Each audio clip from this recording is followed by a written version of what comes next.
తాజాంశాన్ని చూస్తున్నాం. అల్లూరి సీతారామరాజు జిల్లా చింతపల్లి మండలంలో పోలీసులు 1.5 కోటి విలువైన గంజాయిని పట్టుకున్నారు. ఇక మరింత సమాచారం మా ప్రతినిధి శివని అడిగి తెలుసుకుందాం. శివ, గంజాయి పట్టివేతకు సంబంధించిన సమాచారం చెప్పండి. అల్లూరి సీతారామరాజు జిల్లాలో ప్రభుత్వం ఎక్కడ కూడా గంజాయి నివారించాలనే లక్ష్యంతో ప్రతి చోట కూడా గంజాయిని కట్ చేయడం జరుగుతుంది. అయితే ఒడిశా నుంచి వచ్చేటటువంటి గంజాయి ఈ ఏజెన్సీ ప్రాంతాలకి కొనుగోలు చేయడంతోనే అది అత్యధికంగా రేట్లు పలుకుతున్నాయి. ఈ విధంగానే అన్నవరం పోలీస్ స్టేషన్ పరిధిలో తోటగున్నాల వద్ద ఆపుగాసినటువంటి పోలీసులు సుమారుగా 1.5 కోటి విలువైన గంజాయి పట్టుకున్నారు. దీంట్లో 6 ముద్దాయిల్లోని 2 అరెస్ట్ చేయగా మరో 4 పరారీలో ఉన్నారు. అరెస్ట్ చేసిన వారి దగ్గర నుంచి 2 బైకులు 2 సెల్లు స్వాధీనం చేసుకున్నారు. అయితే ఏజెన్సీ ఆనుకున్నటువంటి చిత్రకొండ పరిసరాల్లోని ఎక్కువగా గంజాయి పండిస్తున్నారు.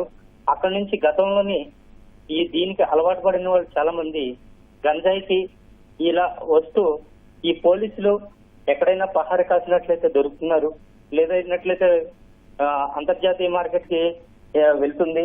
ఈ విధంగా గంజాయి ఏజెన్సీ నుంచి బయట ప్రపంచాన్ని కలిసింది. ప్రస్తుతానికి సుమారుగా అన్నవరం పోలీసులు 308 కిలోల గంజాయి పట్టుకున్నారు. దీని విలువ 1,50,00,000గా చెప్తున్నారు. గతంలో 5,000 మాత్రమే ఉండేది కిలో కొనుగోలు. కానీ ప్రస్తుతం ఉన్నటువంటి అంతర్జాతీయ మార్కెట్ లో డిమాండ్ బట్టి సప్లై చాలా తక్కువ ఉండడంతోనే దీని విలువ 50,000గా ప్రస్తుతానికి మన ఏఎస్పీ నవజ్యోతి మిశ్రా తెలియజేస్తున్నారు.